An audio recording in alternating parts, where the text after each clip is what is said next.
I told him who played on the record. So, and he said, couldn't you find anybody good? So on that song, I'm sure within arm's reach, there's a record with Greg Leese on it. Yeah. Greg Leese, amazing multi-instrumentalist. Played the pedal steel on that. The drummer is Robert Plant's second favorite drummer, Robert Plant's second favorite drummer, Jay Bellerose. Yeah. Incredible. Paul Bryan, my co-producer, is Amy Mann's bass player, has played with Lucinda and Elvis Costello and a bunch of people. Lee Pardini from the band Dawes. He left Dawes recently, and now he's out with a guy named Chris Stapleton. I don't know what he's about. Here's Elaine Summers, right here.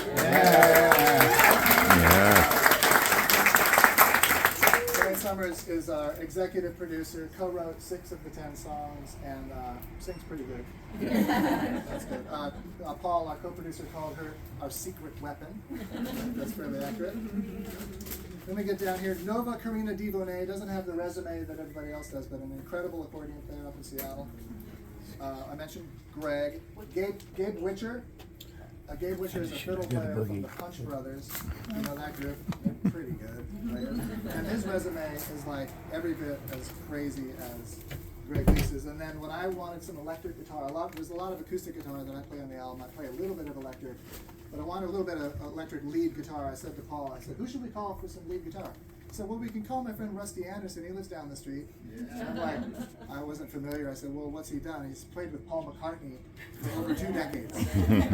So I'm like, yeah, he's probably pretty good. Give him a shot. So that'll work out. So yeah, so Rusty's on there, and I just wanted to mention all that. And then the lacquer cutting while I'm mentioning that. So this vinyl, there's a guy named Jeff Powell in Memphis, Takeout Vinyl.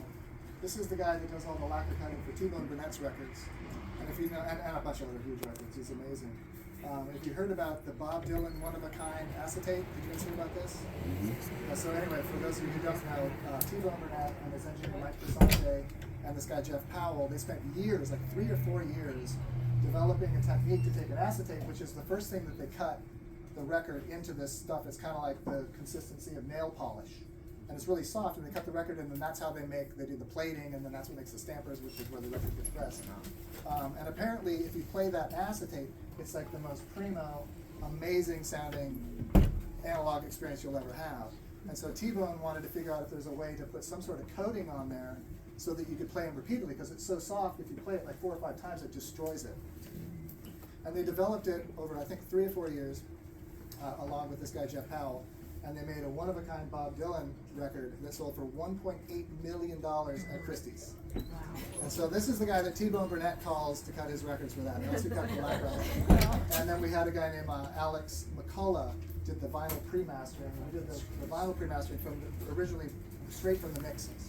Because a lot of times people kind of do the digital files, and they kind of make them loud for Spotify and stuff.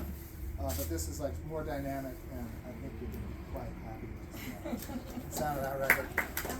And anyway, I'll mention on the other record there, cut by Chris Bellman, who's like a legendary. Oh, that's good.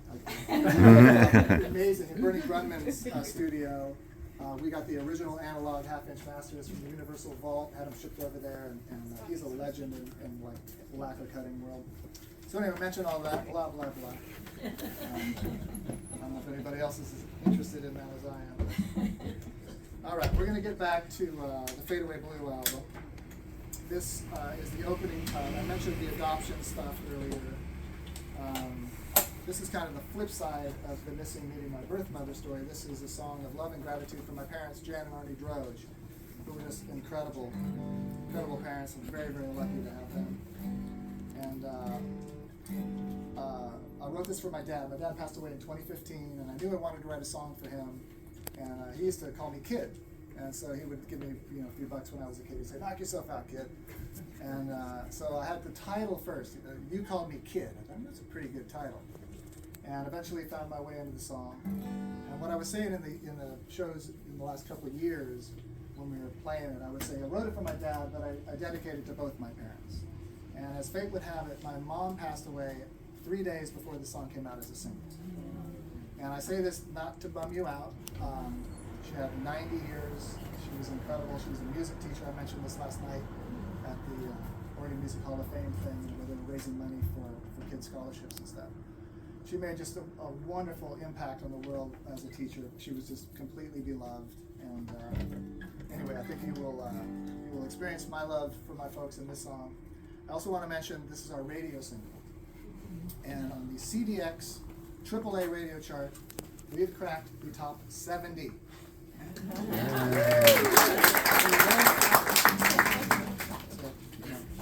I just thought I'd brag a little bit about that. Okay, got a little crowd participation for you. So maybe if we get further down the chart or up the chart, whichever way you want to think about it, we want to sort of, remember that movie, or was it a book first, and then it was a movie, The Secret? Does anybody remember that?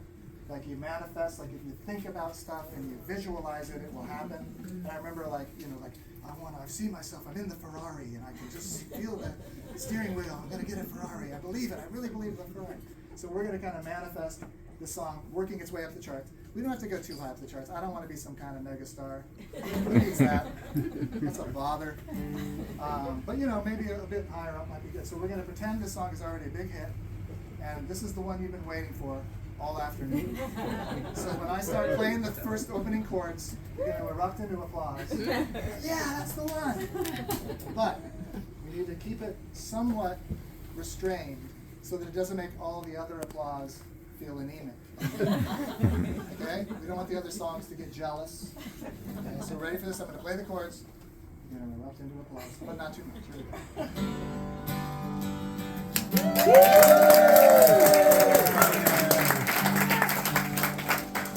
Very nice. My world was inside out. No idea what I was about. Then you saw me just as I was, a child in a daydream, trying to catch your slipstream. You called me kid, and I can't thank you enough for what you did. You called me kid, never in this life could anybody find a more generous, so precious gift to give.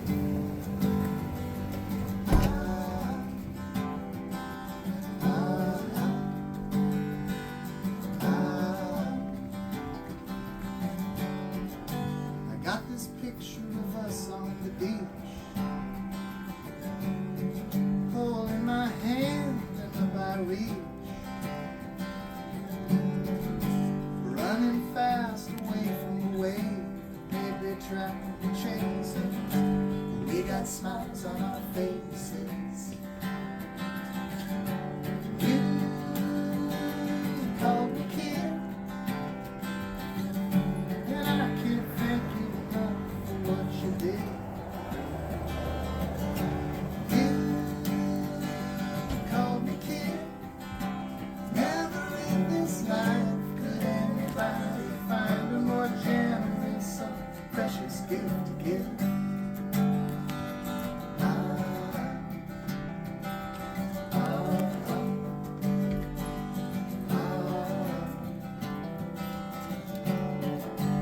In my mind, you got my headphones on, watching you move to my song. You close your eyes and smile and say, kid, this is a good one. Yeah, it's a good one. You called me kid, and I can't thank you enough for what you did. You called me kid, never in this life could anybody find a more generous, so precious gift.